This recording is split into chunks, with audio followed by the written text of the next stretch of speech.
look, the Chiefs rested most of their starters in week 17. It's the only reason they lost a second game.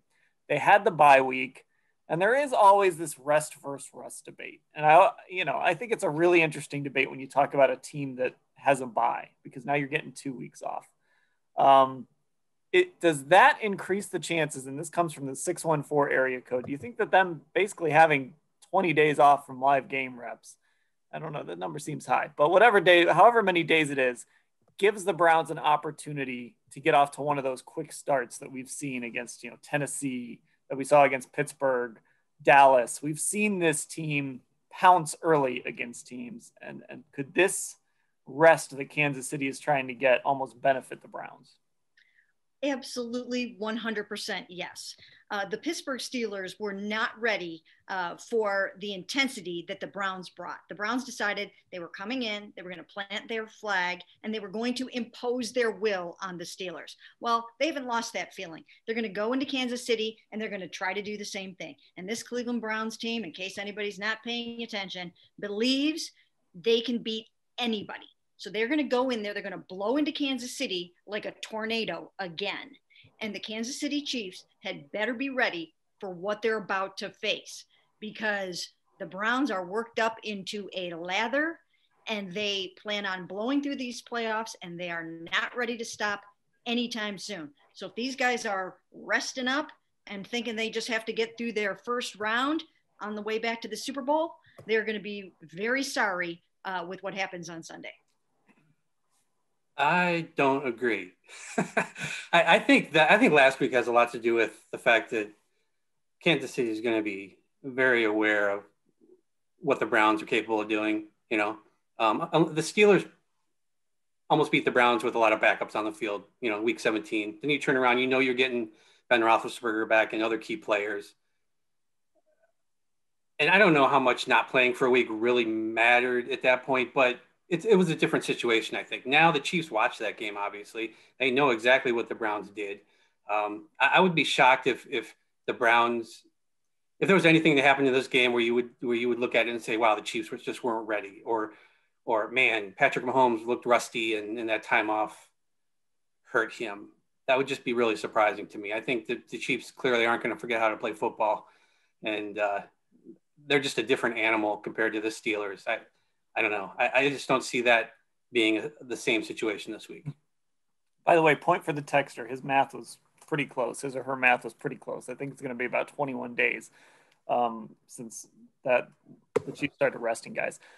The other thing to this, even if they are rusty, I mean, this is a football team that you just go back to last year. They fell behind to the Texans 24-0, and then they led that game at halftime.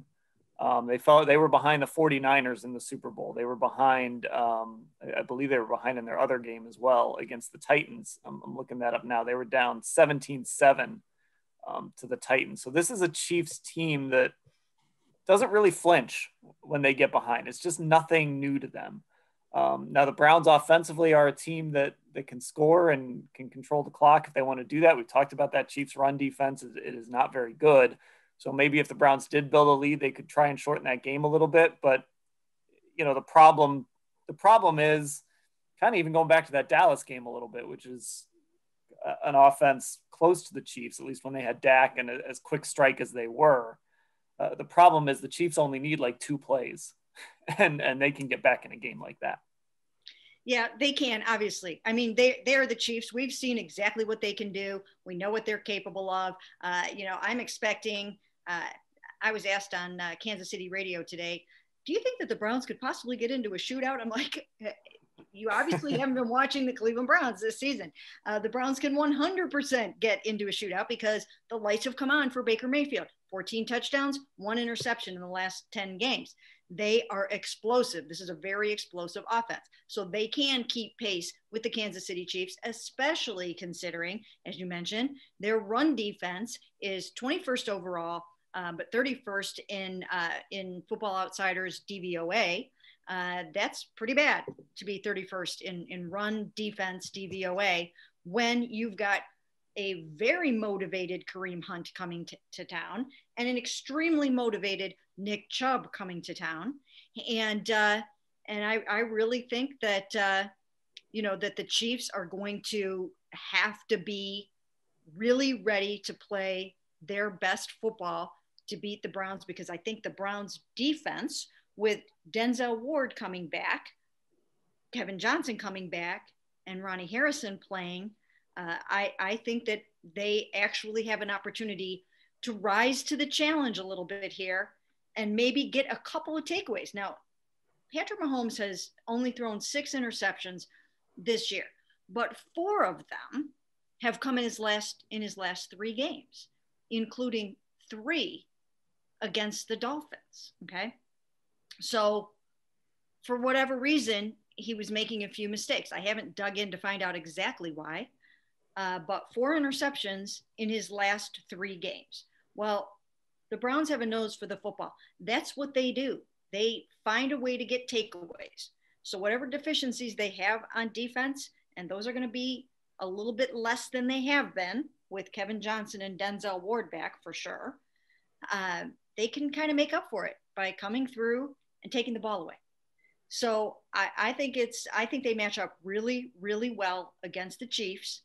And I think the Chiefs are going to have to get themselves worked up into a Super Bowl style frenzy to win this game. It definitely is a good matchup. And I think you're right about momentum. It does matter that the Browns have momentum going into this game. It's a much better situation for them to be playing the Chiefs in their second game than it would have been. Obviously, they play in the first game. Now you won a game and you proved you can do it in both sides of the ball. Did a lot of great things against the Steelers. You mentioned the rushing DVOA. The Chiefs are actually really bad at stopping short yardage. I think they're actually 32nd in power success rate, which is those short yardage situations. The Browns are really bad on offense in those situations. I'm really looking forward to like a Browns, first and goal from the 4 and what happens there, because you have just futility against futility. Who's going to be worse in that situation? It's a weakness versus weakness. That's why we watch the NFL, right? Yeah. Battles like that.